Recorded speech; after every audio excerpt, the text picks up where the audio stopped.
Hello and welcome back to latest Sinn, and as you can see I have purchased a NATO strap for the Omega Dynamic, but before I wanted to show you that I just wanted to do a slight comparison with some of my other NATOs in the collection. This one I think was around £5, so it's around about the $10 mark.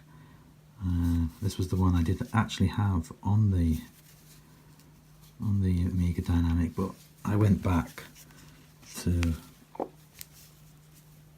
the strap when I realised it wasn't really holding up as it should. I mean, it feels, that's why you can say it feels like slightly cheaper compared to my other NATO. It's free in there, as you can see. That's why I took it off and went back to a two-piece strap. So it feels slightly different compared to the others, but yeah, you pay for what you get for, basically, and that's that. It does the job, but it's still, you can see it's not as hard wearing as the others. It's certainly not as thick. NATO. Right, so that's that one. Right, and this one here is on my Fossil Speedway. I do like this this NATO. It is the old-fashioned James Bond style, and it's a stiffer NATO, and you can see it's slightly thicker than the brown, and it does feel a little bit more coarse. It's not as soft as the beige NATO, but it certainly feels durable.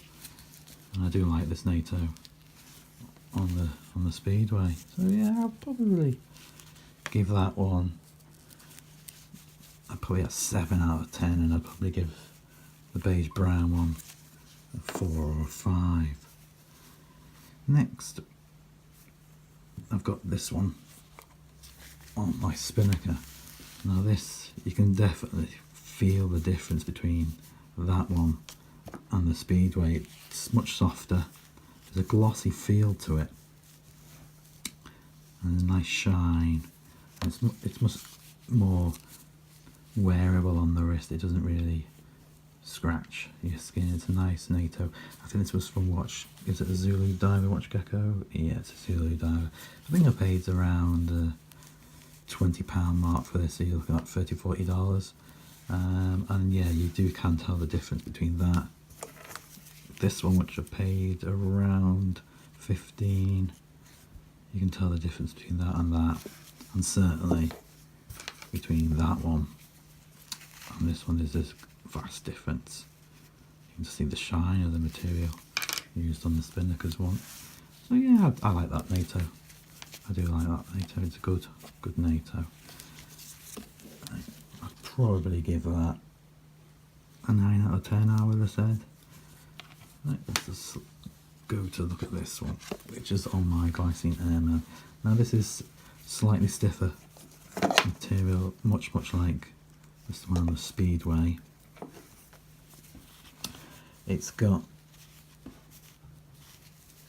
stitching around the holes and leather protection on the outside there.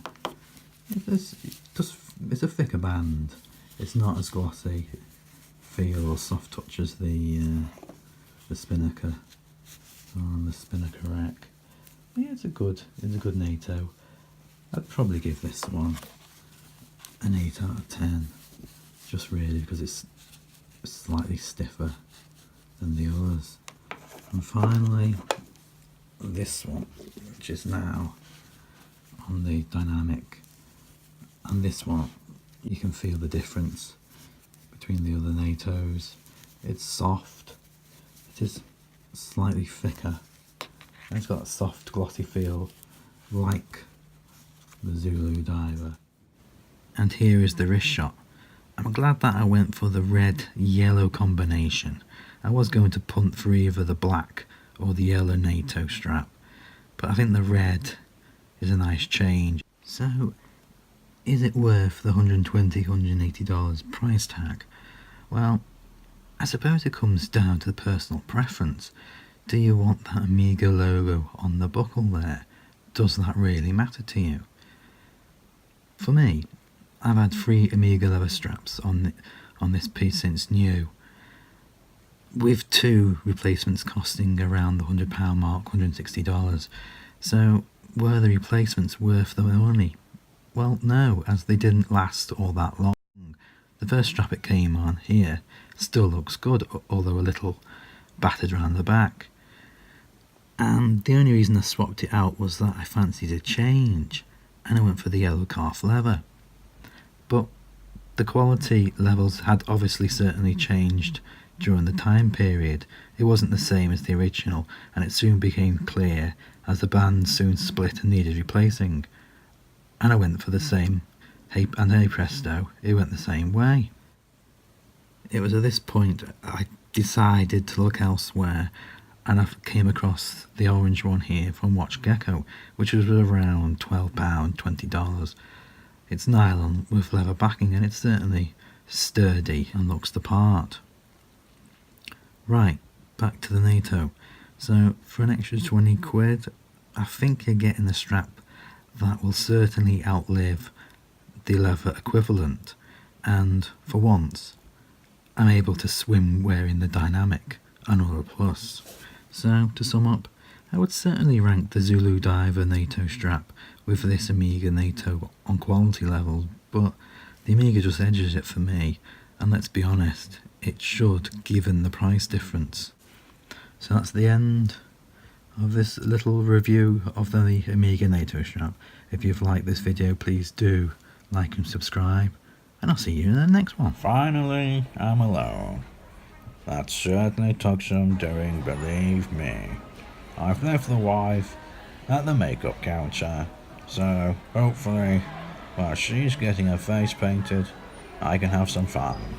There's not that many folk in here today, so I may need to shout a little.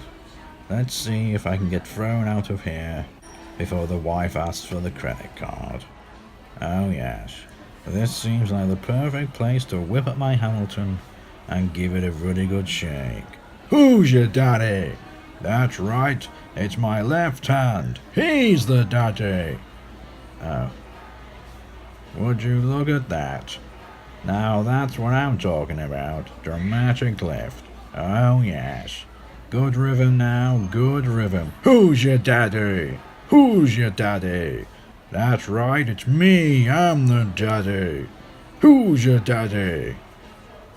Good rhythm, I'm liking this. I'm liking this. Sorry, love. Did our elbows touch just then? Sorry. Excuse me. I'm in your way. Are you looking for some dramatic lift? Excuse me. Well, you've certainly come to the right place. I can certainly help you with that, and point you in the right direction. Would you also like some extreme length? Excuse me. I was just, well, yes, it's best that you get it yourself then, if I can't be any of help. Sir, I must ask that you come with me. I was just playing with my Hamilton.